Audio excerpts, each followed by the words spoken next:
Welcome to Unlearning with Laura, the podcast where you get to rewire your mind, reclaim your power, and break generational cycles. I'm Laura Stiles, clinical hypnotherapist and mindset coach, and founder of The Mindful Generation, the place where parents come to transform their lives and live with more purpose and freedom. Let's dive in. Hello, welcome back to Unlearning with Laura. It's a solo episode today. It's been a little while since I sat down and recorded an episode like this. I think it was the end of June that I last did this, so very excited to be here, just me and you today. I hope you enjoyed the summer series of weekly guest episodes. It was really awesome speaking to such wonderful women and just having such insightful and brilliant conversations with all of them. It did take me a bit of time to edit them all, so I have to say it's really nice to do an episode where I can just speak and put it out there into the world and it doesn't take as long. So grateful for that today. My neighbour is having their roof done. It's very noisy. I don't know if you can hear it. I'm probably going to try and add a bit of AI magic dust into this recording so that we can't hear it, but bloody hell is it really loud. So how are you all doing? How was your summer? Now, I try to avoid recording episodes that are focused on the season or the time of year, because obviously with podcasts you can listen at any time, but this is very much focused on this time of year and the transitions. So I do want to focus on the theme of September and new beginnings, because honestly September, it just feels like a bit of a reset moment. And I don't know if that resonates with you, but I'm going to talk about, new nurseries, new childminders, new schools, how we navigate all the emotions that comes with all of that. And a chance to recalibrate and reimagine and start again. So this episode is mainly going to be about how we can let this season be guided by what you and your family need, and to let it be compassionately paced. So letting go of stresses, basically, because I'm all about that. How are we going to navigate the transitions of this month? So for you and your kids, maybe you have had a little one starting nursery or heading to a new childminder. Maybe you've started a new job, or maybe your child has started school for the first time. And how is that feeling for you? This time of year can be pretty emotional. It's full of pride and joy, but there can also be a sadness and a feeling of grief or guilt or anxiety. And so I wanted you all to know that all emotions are welcome here. And the same goes for your child. My advice is always to let them express themselves freely and without judgment. There is no right way to feel right now, but if they're coming home with meltdowns and big emotions, just look after yourself so that you can hold space for them. I've said that on my social media recently. It's really hard sometimes to deal with, sadness when they're going into school, or separation anxiety, things like that. So just being kind to yourself and validating their emotions is a great place to start. Let's talk about your energy and how we can protect your energy in this season. If you are like me and you're feeling a bit like you have this kind of September energy about you, like it's almost like a jittery feeling. I've got this sort of jittery new term feeling, like it's tempting for me to start tackling every single thing on my to-do list all at once. And I've just got lots that I want to get done, but I'm sort of excited to do it. So it almost feels a bit like, I just want to crack on. But the thing is, I need to kind of pace myself, because I have got some things that have been waiting to get done for 6 weeks, and I'm like, okay, if they've been waiting that long, they can wait a little bit longer. So I'm not going to stress. I'm just going to do things at my own pace and stop putting too much pressure on myself, because that's where things can start to feel too stressful, and no one wants that. So I'm learning to kind of pause, rest, taking moments now that my boys are back at school to sort of like resource myself before I try and do all the things, and lowering expectations. One thing that's come up for me today is I keep saying to myself, lower your expectations and go gently as well. So I hope that's good advice for you as well. I'm feeling very much like the summer has, because I slowed down with my work so much, it gave me lots of creative juices and new ideas that I'd love to put into place, but I need to kind of get a grip and not go too mad, because there are some things where I'm like, I'm not sure whether my audience and my clients would want that, and whether I should put all my energy into that. So I may start putting out a few more, like, market research sort of questions on my socials soon, just to see what you guys really want and what clients or previous clients might need to support you in the future, because I love doing my coaching. I love doing my therapeutic coaching sessions and programs. And I really want to get back into doing more of that. But also, what else can I do that might feel a little bit more exciting, or that might add a sense of community? Because that's come up a lot for me this year. Like, feeling like there's a sense of support and community and real life help around you. So I've been thinking about doing my mother circles again, like real life, in person, kind of sisterhood circles where we can just have that shared space. So anyway, I'll start thinking about how that can look and how that can support you. And I might just do a bit of market research in the coming weeks. I just want to talk a little bit more about, the summer holidays. I know that some people didn't feel like it was a huge amount of time off with kids. We're juggling it all. And I know a lot of people will have just been doing their usual kind of 9 to 5, working full time, perhaps had a 1 week holiday, and the rest of it felt like the usual routine. That's exactly how my summers always used to look. So I've been there.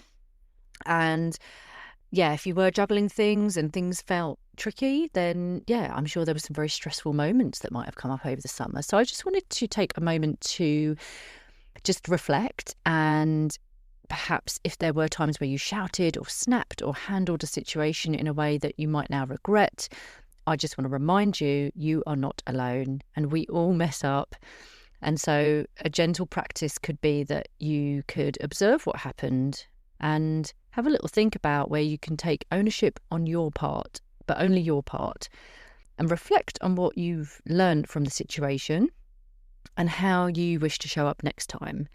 So, a tricky time with your child, if they were having a meltdown or something like that, just have a think about the learning from that, what you can do better next time.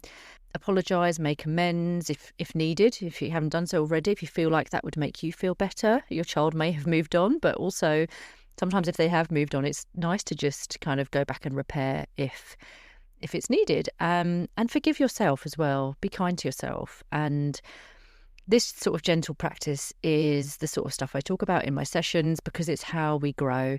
And just remember, tomorrow is a new day. We all have the fresh energy to start again and wipe the slate clean tomorrow if things have gone tits up today.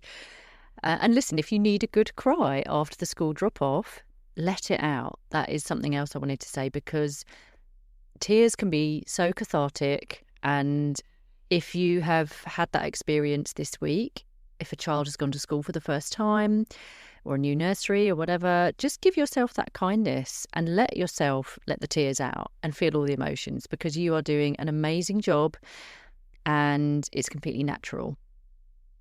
I also want to gently remind you to just check in with your child's schedule as well. So extracurricular activities are wonderful, but if you're suddenly running between 5 clubs a week and shoving food into their mouths in the car and feeling stressed and snappy, it's just worth asking, is this really working for us? Because obviously children need rest too. You need rest. It's okay to say no. It's okay to scale back. I've had times in the past where my eldest was doing, I think, about 4 clubs a week, and life just didn't seem fun. Like, it was great that he was enjoying the clubs, but it did get to a stage where, yeah, it was stressful for me, and I just didn't want that stress. As someone who kind of prides myself on supporting my nervous system, I did scale back, and we took stock and decided that actually 3 clubs a week is the maximum for a sensitive child like him, a sensitive person like me. For our nervous systems, there's no point in trying to push through and creating more stress. So 3 is our max now per child. And we made sure they were spread out. So there was one on a Monday. I think we had beavers on a Monday, swimming on a Wednesday, and cricket on a Friday. I think he was doing football on a Saturday morning, and that was the one that we stopped doing because he just kind of fell out of love with it. So yeah, it was just a reminder to you guys, just have a think about, how is it looking? How is that week looking when you have got loads of clubs going on? And is it something that is working for you? And do you need to scale back? I'd love to talk about advocating for your child as well. So if your child has just started school, and actually nursery as well, this goes for parents of, nursery, childminders, childcare. If your little one is crying at drop off and clinging to you and just really not wanting to be peeled away from you, I know how heartbreaking that is. I've absolutely been there. So I want to remind you that you are totally worthy of advocating for your child. If your instincts are screaming that your child needs more time to co-regulate with you or to develop a secure attachment to their new teacher, then say that. Just express that. It's not the law for their rules to be followed. If they have a rule where you have to drop and go or something like that, then, no learning will be happening if their nervous system is in a stress response. If they're going in screaming and feeling sad and extremely anxious and stressed, it's just not good for anyone. So just explain to the staff, I need more time to co-regulate or hug my child, and just simply give your child what they need to ensure that they are regulated and feeling safe. I say it to parents all the time, and I'm going to say it to you. Just be that parent. Seriously. I know teachers have a lot on their plates. It's probably really annoying for them, but at the end of the day, this is your child and it's important. We need to do what we can to support their mental well-being. Also, if your school has a behaviour policy that feels outdated, so like timeout circles and traffic light systems, rewards and punishments, you can question that as well. I would advise you check out their behaviour policy. I'm very aware that I'm giving you something else to add to your mental load, but it's just something that would be interesting to see. The school that my boys go to did explain a couple of years ago that they were completely updating theirs, and it was really great to read it. It was a proper sort of nervous system based policy, and they'd got rid of like the traffic light system and stuff, which I thought was amazing. So if you feel like it needs an update, I would 100% just get a meeting in with the head teacher, speak to them about how they can improve it. If you want a little bit of help on how to navigate that, seriously, DM me. I'd be happy to speak to you. I've got notes on when I went in and spoke to my kid's head teacher about it. Just drop me a DM on any of my socials or find my email address on my website. I'm just super passionate about this. I think that schools just need such an update. They are so Victorian.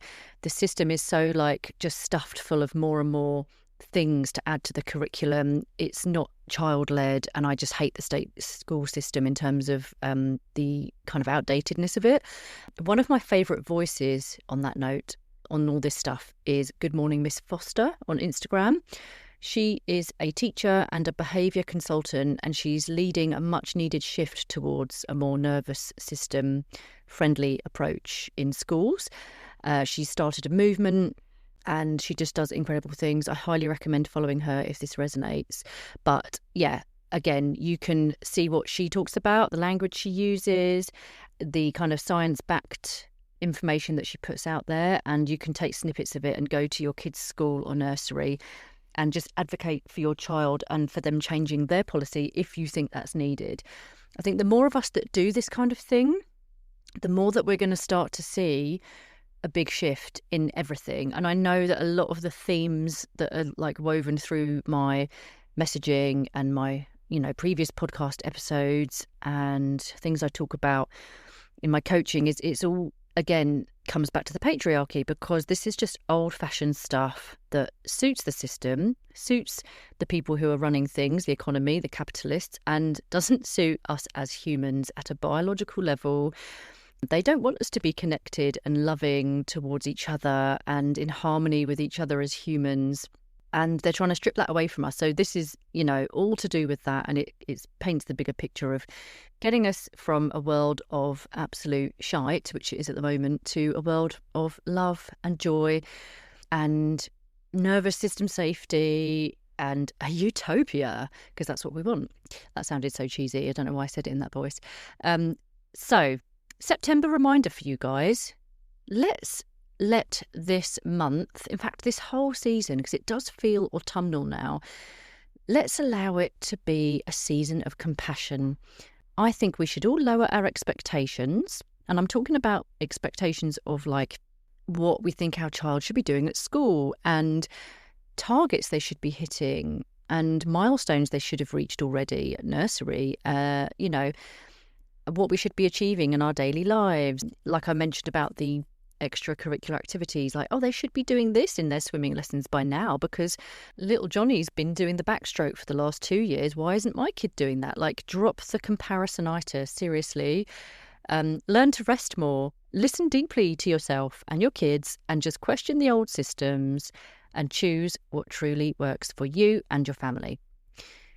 Okay, I think that's about it. I can't think of what else that I wanted to say. It was a bit of a kind of quick episode today, just a real kind of roundup of the summer months, what we have to come, this month, the transition of September, and what have we got to look forward to ahead of us as we go into autumn. I'll share my tiny thing that I'm looking forward to, and it's literally just a new habit that I'm quite happy about because it's much needed. Very hard to implement when kids are at home throughout the whole of the summer, so I didn't really do this during the summer, although we went for like walks and stuff. But when it came to exercise and wanting to move my body, I have a bit of a goal that I want to reach for our holiday in October. We're going away at half term, and I just want to feel like I'm going to be comfortable enough in my summer clothes again and my bikinis. And I know that I've put on a little bit of weight since I last wore my bikinis. And I just want to feel good again and confident and toned and healthy. So every day I set myself a target of just 10 minutes a day of literally just getting out my yoga mat, but doing like high impact sort of strength training. Push-ups, that kind of thing. Bit of a mixture of all body exercises. And since the kids have gone back, I've been doing it every day. But what's great is I set myself the target of just doing it for 10 minutes. But once I get into it, I'm like, this is great, actually. I whack on some music really loud. And I've ended up doing probably about 20 minutes a day. So it's not a huge amount, but it's enough for me to feel really good afterwards. And just to know that, if I do that for the next kind of 7.5 weeks, I should be well on my way to hitting that goal. But the key is with starting a new habit is trying to do it after a original habit that you've already set yourself. So I do it after my morning walk each day because I know that that is my way of habit stacking and knowing that it's going to stick. So let's see how we go.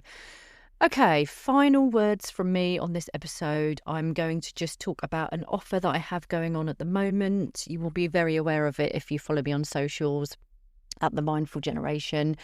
But I am offering my Morning Mastery Toolkit at £22 at the moment. If you're listening in real time, there's only a few days left at that price. So this Sunday, the 7th, it will go back up to the full price, which is £77. I decided to put it back on offer because it's September and I thought there's going to be some stressful mornings and some people are going to need to feel like they are bringing back that sense of calm and regulated nervous systems and peacefulness when they are getting kids ready for nursery school runs and just starting the academic year as they mean to go on. The powerful resource that I designed and created was based on my own problems with stressful mornings and getting my kids out the door and my own stress addiction because of what was modelled to me when I was young. It was due to my own conditioning of that's how our mornings essentially looked when I was young. And so when I later realised I was addicted to cortisol, I did a bit of research into how can I get our mornings to feel better. And I worked really hard on myself and I tested some hypnosis audios, like a beautiful sleep story on my son, my eldest. And then I did it later on with my youngest. And then I built on that. So I did another one, like a hypnosis audio for mums, which is for mum guilt, because I realised a lot of my clients who were mothers were feeling super guilty after dropping off their children, especially when their children were going to childcare and feeling separation anxiety. The mothers were also feeling a bit of that as well. So that's generally based on the guilt that they felt when they had to rush off to work without saying like a goodbye that felt meaningful because their kid was crying. And then there's also some other bits in there that are, science-backed. I spoke to someone who's a neuroscientist and got their support with the biohacking guide that I put together. So there's 5 very powerful, highly transformative tools in there, and they will help you to create a grounded morning routine that supports your nervous system and your child's They help to give practical tools for, getting rid of the rushing feeling and to start feeling resourced. And then just set you up for calmer days, better connections, and more patience with your kids. So for that price, it's available until Sunday, as I mentioned. There is a discount code, which is back to school, I think, and I will pop the link and the code in the show notes for this episode, because I just think everyone deserves mornings that feel peaceful and empowering, and this toolkit really does show you how. If you have found this episode helpful, I would love it if you could support me and subscribe and share this podcast. It really does make a huge difference for a small business owner such as myself. And if you work for a company that has a wellbeing initiative, or if your HR team is passionate about supporting parents at work, please do send them my way or just email them and tell them about me. I do work with corporates to provide parent coaching for mums and dads who are navigating work-life balance, the juggle, the stress, finding your new identity during this matrescence phase, anything like that. I do workshops and talks as well. So yeah, I'd really appreciate it if you could tell your company about me. And if you have any questions about that, please don't hesitate to drop me an email, laura@mindful-generation.com. And if you're interested in working with me in other ways, then I do also have my usual 1-hour calls and programs. So just head over to my website if you want to read more about those. Thank you so much for listening. It's great to be back. Great to be back into the routine as well. And remember, be kind to yourself, and I will catch you next time. The next episode will be a hypnosis episode, so look out for that one. All right, bye.